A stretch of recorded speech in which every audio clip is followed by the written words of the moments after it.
Okay, you ready to dive into something kind of heavy?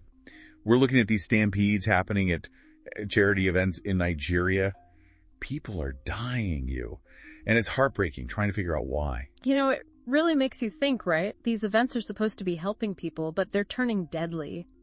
It's almost like a paradox, forcing us to look at the bigger picture. Exactly. It's not just like one isolated thing. We've got all these reports, Channels Television, Arise News, even DW News internationally, and it's like, it's a pattern, Yeah, it suggests something deeper is going on. So we got to look at the events themselves, but also the whole economic and social context in Nigeria. It's going to be tough, but there are also some inspiring stories of how people are coping, and hopefully we can find some ideas for solutions. So let's start with just like the basic facts. Over the past week, there have been multiple stampedes at these charity events, and dozens of people have died. Imagine you going to get help, maybe some food for your family, and ending up crushed in a crowd. It's awful. One incident that was particularly bad happened at a school fun fair. It was supposed to be giving scholarships, food, some cash to kids, but 35 children died. Wow, that's just terrible. And there's this eyewitness account. They said something like 5,000 kids showed up. Way more than they expected, which shows you how desperate people are. Yeah, and that desperation turned deadly. Another one happened at a Catholic church in Abuja, their yearly Christmas food sharing thing. But it sounds like there wasn't enough crowd control. 10 people died there, 4 of them kids. Yeah. And there's actually footage of survivors saying they were just trying to get food because everybody needs food in Nigeria right now. Like, it's that basic. And that's where the why gets really important. Experts are saying a big part of it is the cost of living crisis. Inflation's at a 28-year high.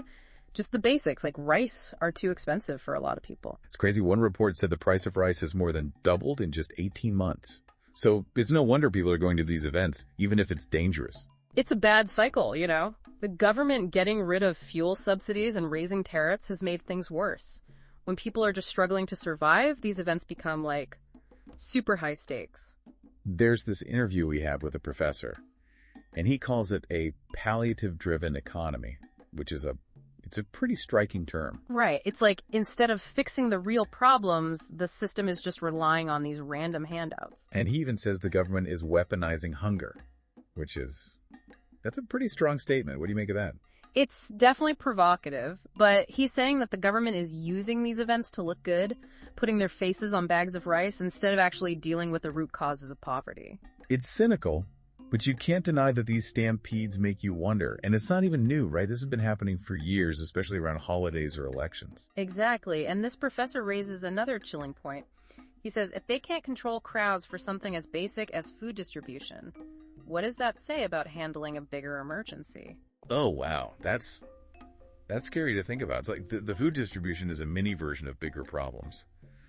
But it's not all doom and gloom, right? There are some positive things happening, too. Definitely. Nigerians are incredibly resourceful. There are stories of people turning to things like small-scale gardening to grow their own food. It's pretty amazing the stuff people come up with. This professor even talked about how when he was in school, every Wednesday was for farming. Like, could that be a model for the future?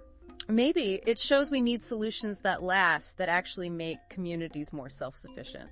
So let's dive into some of these stories, Let's see what we can learn from what's actually happening on the ground in Nigeria. All right, you ready? Let's get into it. It's really striking how much the cost of living is impacting all of this. We keep seeing in the reports like it's the background to all these stampedes. Yeah, think about it. Inflation at a 28-year high. Basic things, like rice, are becoming unaffordable for a lot of people. It's a recipe for disaster. It really is. Yeah. And, we talked about fuel subsidies and tariffs, how the government's actions have kind of made things worse. It's putting so much pressure on ordinary Nigerians. And it makes those charity events even more crucial, right? But then that's where the danger comes in. It's like a double-edged sword. Remember that professor we interviewed? He called it a palliative-driven economy. It's like instead of actually solving the problems, it's all about these temporary fixes. Band-aids, basically. And he was pretty critical of the government, wasn't he? That whole idea of weaponizing hunger, it was bold, to say the least. It was. What do you think about that? Is there any truth to it? Well, it's definitely a strong accusation. But he's basically saying that the government is using these events for their own benefit, to make themselves look good. It's easier to hand out bags of rice with your face on it than to actually fix the problems. It's cynical, but you kind of see where he's coming from. Yeah. especially when you see these events turning deadly. Makes you wonder about the motives, For sure. And, it's not just about the government either.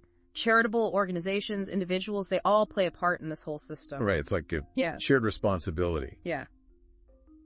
But it's hard to know where to even start, Like, what are the alternatives? Well, some organizations are trying to shift away from just giving handouts and focusing more on empowerment, things like microfinance, skills training, community development projects. So giving people the tools to help themselves rather than just giving them things. That sounds more sustainable, for sure. It does, but it's definitely more complex. It requires a lot more planning, more collaboration, and it takes time, It's not a quick fix. And meanwhile, people are still struggling, still desperate. That's a tough situation all around. It is. But, amidst all this, there are still those glimmers of hope, those stories of people finding ways to cope, to help each other, to be resilient. Like that church in Aokuro, right? Mm-hmm. The one that managed to do the food distribution safely. Exactly. It shows that it can be done. It's not impossible. It just takes careful planning, good leadership, and a real commitment to safety. So let's talk about that. Planning, I mean. Because it seems like a lot of these tragedies could have been prevented if things had been organized better. Absolutely. There's this statement from the police. They're really emphasizing that event organizers need to notify them in advance, especially for these big gatherings. So the police can help with security and crowd control. Exactly. They're saying that these unorganized distributions are a serious risk. They want to focus on prevention, to avoid these tragedies happening in the first place. That sounds sensible, but even with better planning, the underlying economic crisis is still there, right? You're right. That's the elephant in the room. Until that's addressed, people are going to be desperate. And that's where that idea of a palliative-driven economy comes back into play. It's treating the symptoms, not the disease. The professor was pretty vocal about that. He thinks Nigeria needs to move beyond just temporary fixes and focus on real systemic change. It's a huge challenge, no doubt.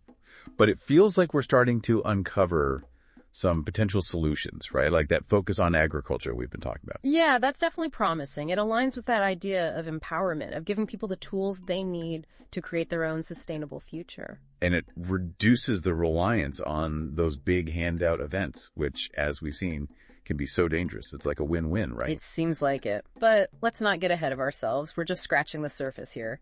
There's still so much to learn, so much to explore. All right, you, lead the way. What's next on our deep dive? We've really been focusing on the tough stuff, the heartbreaking parts of this whole situation. It's important, but I think it's time we shift gears a little, What about solutions? We touched on some ideas, but is there more in these reports about what could actually work to make things better in Nigeria? I think that's a good point. It's easy to get stuck in the negative, right? But there's always hope. There are always things that can be done, even when it seems really hard.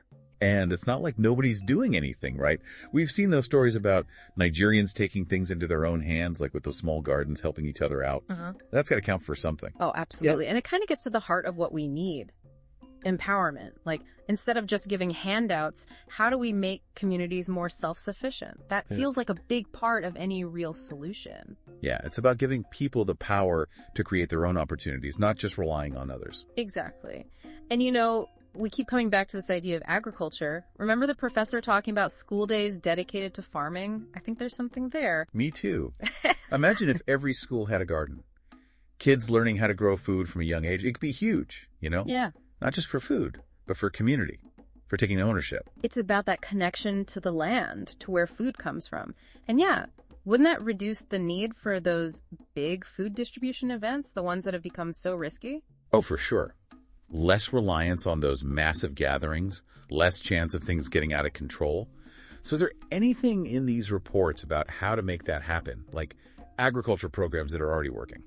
There are. One report talks about this program in Kaduna State. They're training women farmers, helping them grow more food and make a better living. So it's already happening in some places? That's good to hear. Yeah, it shows it can be done. And there's this growing interest in permaculture, regenerative agriculture, stuff like that. It's all about working with nature to grow food in a way that lasts. That fits right in with what we're talking about, right? Moving away from dependence on aid and towards self-sufficiency. Definitely. It's a whole different way of thinking about food, about how we connect to the earth. Okay, we've covered a lot today, from the heartbreaking stories to the economics, the politics. It's been heavy.